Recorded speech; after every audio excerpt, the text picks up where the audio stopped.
Hi everyone, Sniffany Cough Tano here, the internet's busiest music nerd.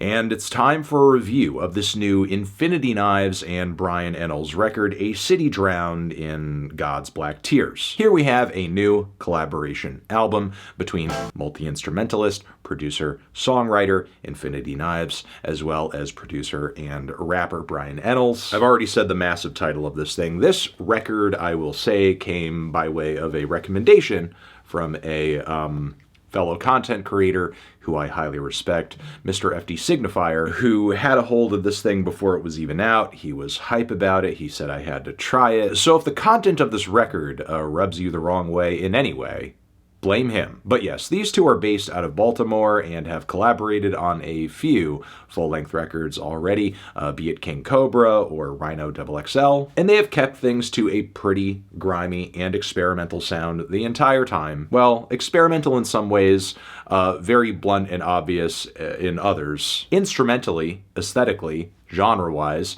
you never really know what Brian Ennals and Infinity Knives are going to be cooking up. Production from previous collaborations can see them delivering anything from synth-funk grooves to grimy 808 drums to church organs. And there is even more versatility here, which we will get into.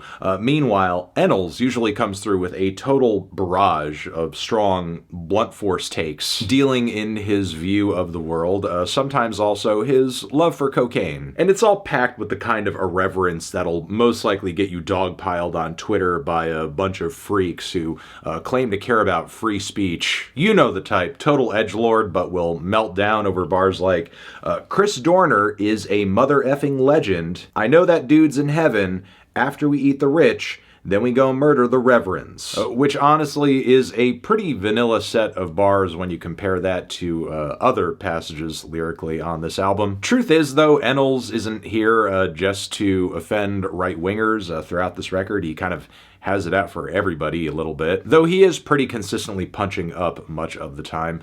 The fact of the matter is that on pretty much all of this record, he is really writing these verses like he is not in the industry to make friends. The guy is really rapping like he has nothing to lose, or at least see some sort of inherent value in being unabashed and crass about his worldview as opposed to not putting it out there at all. I mean, as much as I enjoy this album, I do sort of question what is to be gained by saying some of the things that he does. But for the most part on this record, I commend his ability to say what I feel like a lot are unwilling to, either by sheer cowardice or just not having the mind for it. Case in point, the opening track on this record is a top-down assessment of everything going on currently with the genocide in Palestine and the historical context leading up to that point, even going as far to remind listeners that Benjamin Netanyahu is from frickin' Philadelphia. But yeah, just really consistent flow on this track. He is barking out these bars in a way to where he is just confronting you with the message. You can't tune it out. You have to sort of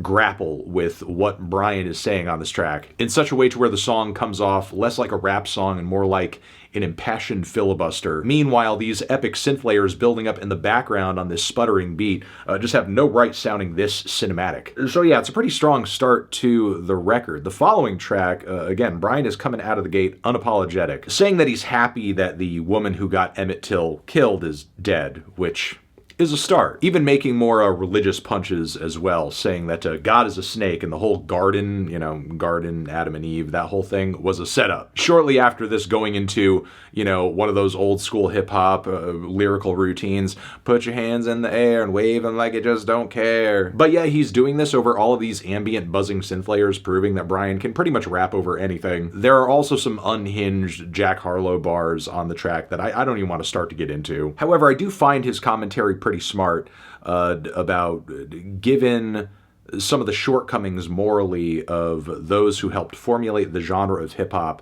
just kind of wondering how far it can take the fans or the culture that was born out of it, morally speaking. Then after this, another surprise, because what is effectively the title track of the record is like this chilly acoustic number with these very close, haunting vocal harmonies and a lot of plucky guitar arpeggios too. And this creates a very long, entrancing passage of music until the atmosphere of the track builds up and it unleashes from hell these heavy, doom doom metal riffs that honestly sound like something off of a The Body album. And it sounds totally unlike anything else on the record. Obviously features a couple collaborators too to make this hellish metal magic happen. And yeah, it's completely out of place, but given how lyrically unhinged and musically versatile the record has been even thus far between the past two tracks, it kind of makes sense. And I actually think this song sounds just as good as comparable artists and tunes you could bring up that are operating in a similar field musically. Like, I could see fans of the band Vow messing with this track. Following this, the song Baggy brings us back into vile industrial hip-hop territory with psychedelic synth washes and flows that for sure are going to get the ears perked up of many a JPEG Mafia fan. We have more mean, blasphemous, I'm gonna say it type bars on the track that honestly I wouldn't dare to repeat out of fear that lightning would just come through the roof and strike me dead. And once more, we have these grandiose synth passages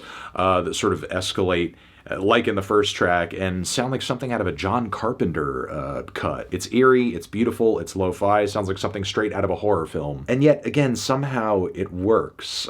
Following this, we have Soft Pack Shorty. The whole track is packed with Brian's wild bars about a woman who he's into, and he is into everything about her, especially her feet. The track is toxic but fun. I love this one bar where he's on about she goes through his phone but he can't leave her alone, and how if he didn't have this baggage he would ask her to marry him. It's focused and funny and maybe just like a bit too real. Then after this, the track TREVOGA provides another complete switch up. It's this nostalgic warped little ballad that feels like a lost gem from an old foreign language film soundtrack. Sounds like nothing else previously on the record. How? Why? What? And again, the production on the track is amazing. It sounds like an artifact of some sort. And there's a reprise of this track at the end of the song. It's an English variation of the same tune. And again, given how it sounds and the songwriting, the song style, you would think this is some kind of like old lifted sample or something like that. And maybe there is, like, you know, some sort of older blueprint or musical piece that this is being worked off of. But looking into the Bandcamp credits of the song, there is like original instrumental credits on it. So again, there clearly is original work going into this track and its reprise, but simultaneously, none of it sounds new. The recording, the songwriting, the instrumentation, all of it sounds archaic, and just further adds to the track list feeling like just all these wildly disparate pieces coming together in the most random way. The rest of the record, in my opinion, is also pretty killer. We have Sometimes PAPI CHULO, where I think Brian spits some of his most real and endearing bars and does so over this really cool cumbia beat, complete with these woozy and trancing vocal harmonies on the chorus that are beautiful. Then there's Everyone I Love Is Depressed, which is this kind of upbeat, raw, funky jammer that is all about not killing yourself. You know, imagine that Logic song, but if it were actually like kind of funny and irreverent. It's very Das Racist-esque in my opinion, or even like De La Soul if they had spent a fair amount of time internet trolling before they released their first album. And of course, the final moments of this album continue to go down swinging with more surprises. There's Two-Headed Buffalo, which is like this 7-minute